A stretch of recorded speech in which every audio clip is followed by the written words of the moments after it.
The three people in the middle, they're the rest. They're the rest spot. They should not be moving. They are not active. Their job is to stay out of the way. So that's like the easiest thing to teach because there's no movement to it. So rules for them is they need to be close together, tight to each other. I oftentimes see stacks get way too spaced out. They should be so close that they can reach out and touch each other. If at any point you can extend your arm and not touch the person in front of you, you're too far. Now, granted, as a coach or a captain, I'm knowing to myself, well, as they start to shift and move down the field, of course, their strides are not going to be perfectly in step. So there's going to be points as the stack is fluctuating that they're going to separate a little further than that. But if that's the standard, if that's what you're instructing, then naturally they're going to stay as close as they can as they're moving. And then the only other rule is that if you are poached, then you're instructed to run in a straight line over to the break side, wave your hands very loud, and scream poach. And those are only things you're allowed to do in these if you're in one of these three spots. The person at the back of the stack is always your hot cutter. They are allowed to go at any time, either direction, does not matter. They are not required to go one or the other. If you try to script them too much, I've found it just becomes crazy easy to defend. So totally up to them which direction they want to go. Another thing I found is once people separate from this stack, and can be really easy for them to like just cut like a million times. Yeah. So usually I tell people in a vert stack that you can at max do the double cut. You can come out here and you can fake going up and then take 2 steps back and then go deep. But that's like the max you can do. You're never allowed to triple cut. So that's like a rule violation, no triple cutting.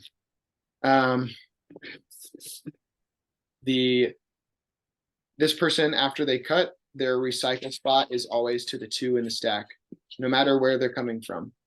So even if they just went deep out here and they didn't get the disc, they are still required to come all the way back here to the 2 spot. They cut here, all the way to the 2 spot.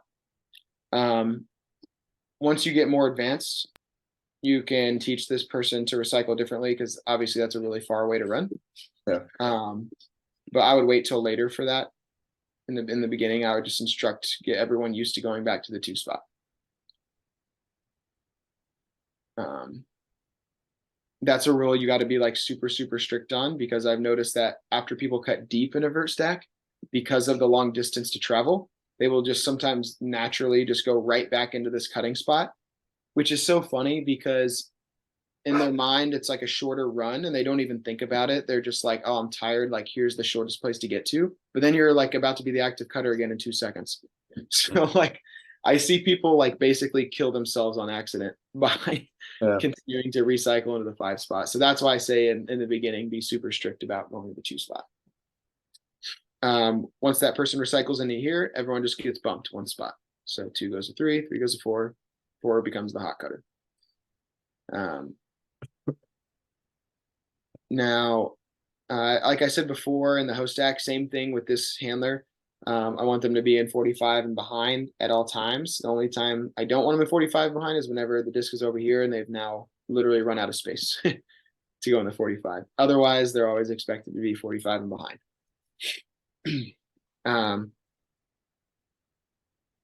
Now that you only have 2 handlers instead of 3, these 2 are expected to recycle and stay back here together even after they pass to each other. So if this person goes drag and gets the disc right here, now we got a disc right here. This person that had the disc before is expected now just to shoot down and now become the new 45 and behind for where the disc is. If this person cuts up line and they get the disc like right here in power position, then they now have the disc here, and now we get set up in like our sideline set. So now the reset person is straight to the break side of them and ready to receive here. The only time where this gets complicated is how you use this person. That's consistently the tricky part of the offense.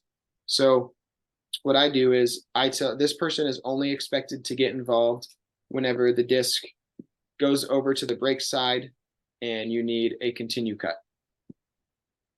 But the caveat to this rule is this person must always check over their shoulder before they're allowed to make this cut.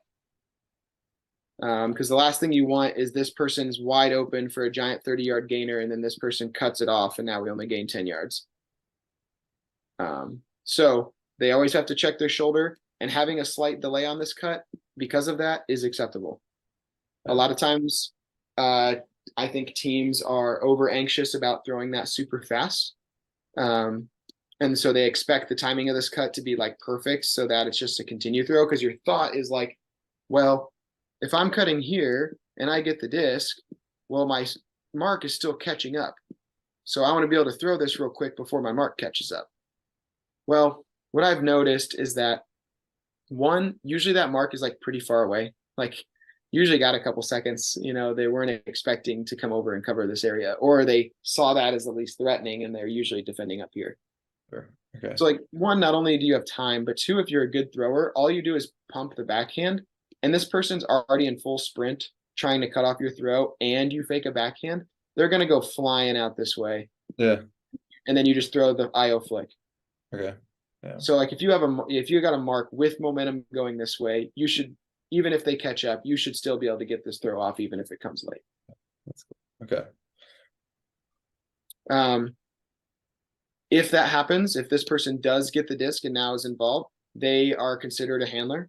And so the person that is furthest away from the disc is the person that's expected to clear. Now you can totally change that, by the way. In my opinion, I think it works equally successfully either way. I just think for younger players, that's a little easier of a concept to grasp. But later on, you could say like, this person's got it. And you might think to yourself, well, this one's got a shorter distance just to go right here, and like that's a shorter distance for this person to travel. So like eventually you could get to that. The only thing is that requires communication between these two, and like very consistent communication for like one of them telling the other one to push up field, because they can't really see what's behind them. So once you get more advanced, you can basically like start giving these people more autonomy, but just require communication every single time. But like I said, in the beginning, the hard fast rules are easier to start with. And I would just say furthest person away from the disc. They're already the furthest away from the play anyway. Let's just get them out. Let's see. Well, you want to stick on that person, that front person? Do you ever have him do like any other types of cuts? So that like the crossed or I do not, unless it's a set play. Okay. Or if it is completely covered. So if they start to make this cut and their defender is just all over them and basically overplaying this because they know the offense, then they're allowed to stop, and we call this a check mark cut and go back strike. So only allowed to make the check mark cut if your defender overplays the swing. Yeah. But, what about like trying to get, I don't know, like eye contact, like say that the defender's off a little bit, and is this person like staring at them, trying to get that like quick throw there? Do you see that often? Yes, but I think this is another thing where this can require, or this can cause like silly little miscommunication errors. So I think hard fast rules are important for this one. And I think you got to choose one or the other. You either got to say that only gets thrown if you make eye contact and the person makes at least one hard step to the break side. So that would be cutter directed. Or you say the front person is literally not allowed to move. They just need to be standing still, making eye contact with the person with the disc, and they just throw it and they run onto it. I prefer option number 2. If you have a good enough thrower that can put touch on their passes, then I think option number 2 is the better one. But it does require the ability to put touch on your passes. That could also be changed from game to game depending on weather conditions. Doing like a touch throw out to space like that becomes a lot harder if it's really windy. So you might need to like, if that's your default, you might need to say, hey, for this game only, we're going to switch this, and we're only throwing this if the cutter moves first, and you're just throwing it like straight on their chest. Like it's no longer a touch throw. It's they take one step and you're like rocketing it to their shoulder.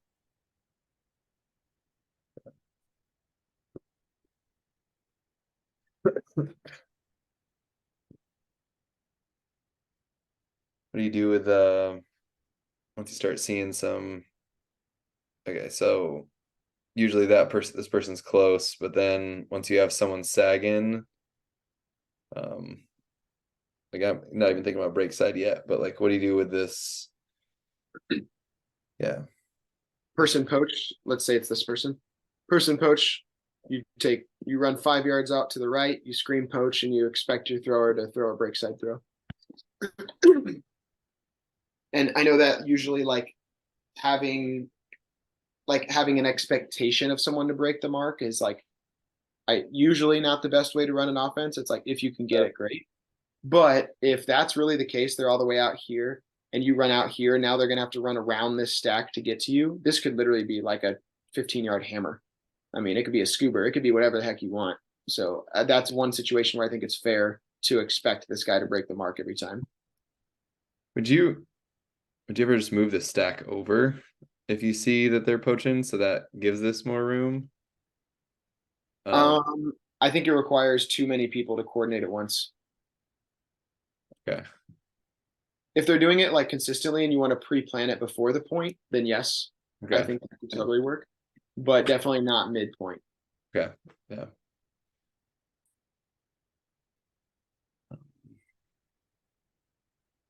Yeah, so we just had a little scrimmage, and I think it was even just what 1, 2, 3. I mean, yeah, just here. Oh, that's terrible, but these two were guarding these three and couldn't figure out how to get past this guy. Yeah. Okay. Yeah. Some other teams they teach to like flood this person. You know, they say back cutter go here and this cutter go here and like make them choose. I don't like that one as much because this is like not that wide of a space. So if this defender is fast enough, they could potentially guard both of you at once. And like they just be like a goalie, you know, like they can cover 5 yards to their right and 5 yards to their left if they're fast enough. So and then that also requires a pretty precise throw on the thrower's part. Now Yeah. you're expecting them to like throw in this like real small window to hit whichever one they don't choose. Whereas this throw here, yeah, it is around a mark, but you literally have this entire area to miss. Yeah, that's cool. Okay.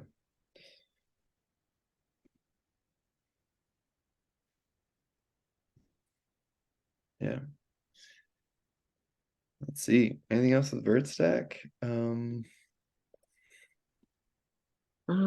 Oh, I would say another thing with vert stack is you need to like decide or you need to change the way it's run once you get into the red zone.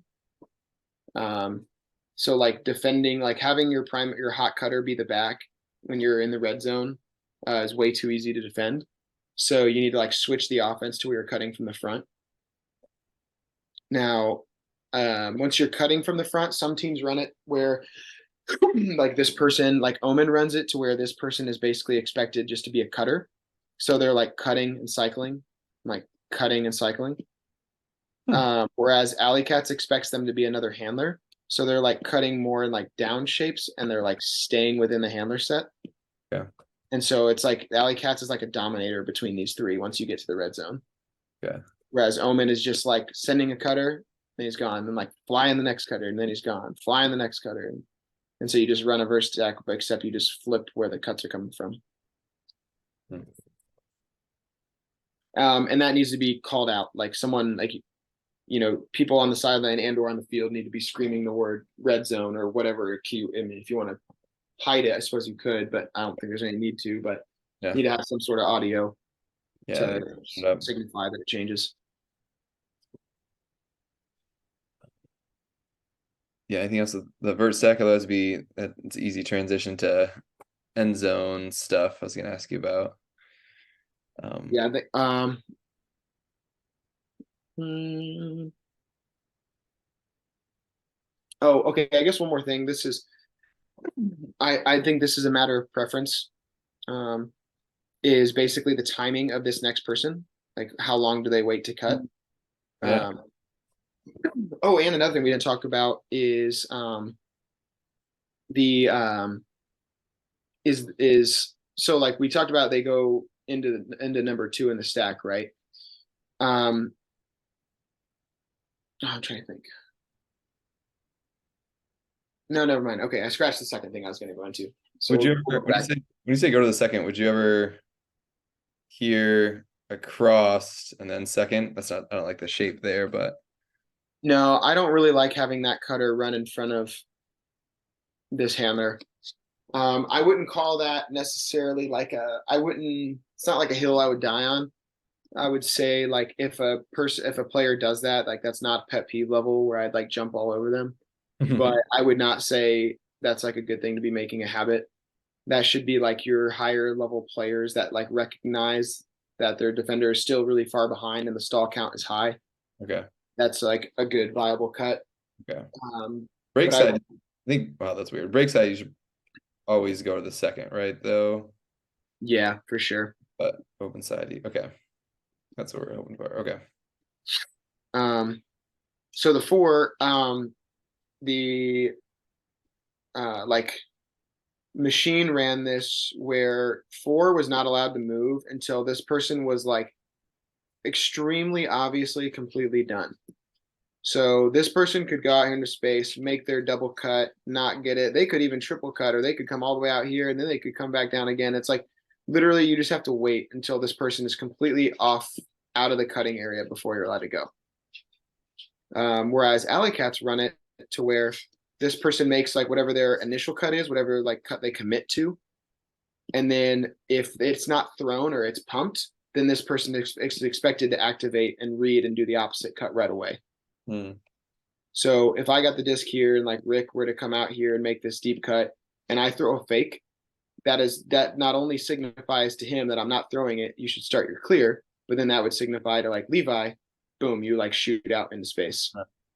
So the alley cats, like our goal was to get the thrower 2 looks every time before they looked reset. Whereas machine was only 1 look, but that 1 look may or may not have been longer at times. Whoa. Only one look. So I've only ever heard it taught that they cut at the same time. Like if this person decides to go this way, then this one could go this way. Oh, gotcha. Not teach Uh, that. alley cats would be okay with that. Machine would not. Machine would say they are not allowed to move until this person's done. Interesting. Okay. Um so then in that situation with the machine, the other team knows that the next people aren't gonna go, but they would go if they were poached, I guess. Or Correct. waiting. Yep. So, like I dare you to leave me because then I'll go, but I'm not gonna go if you stay. Exactly. And I would say, I would almost say that that was probably intentional in machine that they were basically trying to like bait poaches. Hmm. Like, yeah, dare people to, so then we could like get a big exposed throw, unmarked throw.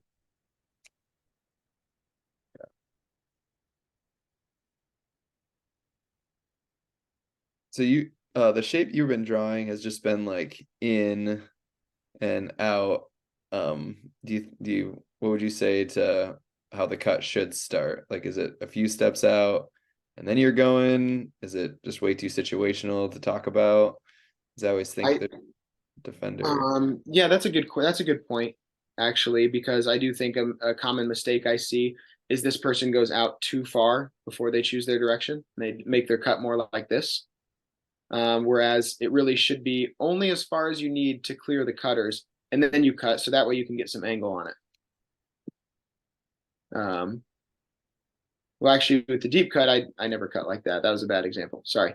That's how it would look for the in cut. So in cut would be like 2 steps out, and then it'd be an angle like this. The deep cut, we teach you go 2 steps out, and then you actually cut like this. So you almost banana cut. You like come back towards the middle of the field a little bit. That's just because when the throw goes up, and it's gosh dang it, that thing's sticking. 1 second. When the throw goes up and it's going to hit somewhere in this area, Yeah. if it were to like, let's say the throw ends up landing right here on the edge of the circle, now that's like a back shoulder throw, and you're having to like read it over your shoulder. which is tough, especially for younger players. So if you can teach them early to be making their deep cuts, like their first step should be to the middle of the field, and then they can turn over their shoulder and read the disc and adjust how they need. But like their first couple steps are always to the center of the field. That'll create a lot less misreads on your deep cuts. So you said kind of the banana. Oh, that's not the right one. Banana cut. I would excuse me. I've always taught it as go make a hard plant so your teammate knows you're going the other direction. Is that not that big of a deal? Are we I would basically say the same thing, or it's not a big deal because like the throw's probably already going up by that point anyway. So like by the time you're making this hard change of direction, I would say that disc is probably already up because you've already taken like a couple steps out from here. You've gone at your defender. You've started a banana. Like that's all going to take a couple of seconds. So, yeah. Also, I think there's a lot fewer huckers in our game than people think that can actually decide whether they're going to put it in this third of the field versus this third of the field versus this third of the field. We teach that a lot, and I've found, especially with young teams over the years, if you try to like push people into hucking into thirds like that, they end up throwing out of bounds too much. So I always taught my IWU players just aim for the middle every time. That's great. Okay. I'd rather it be just up in the air and in bounds. And if that creates a couple too many floaty throughout the game, that's fine. I'd rather that than a few throws that are completely uncatchable out of bounds. Like we have zero chance at getting those.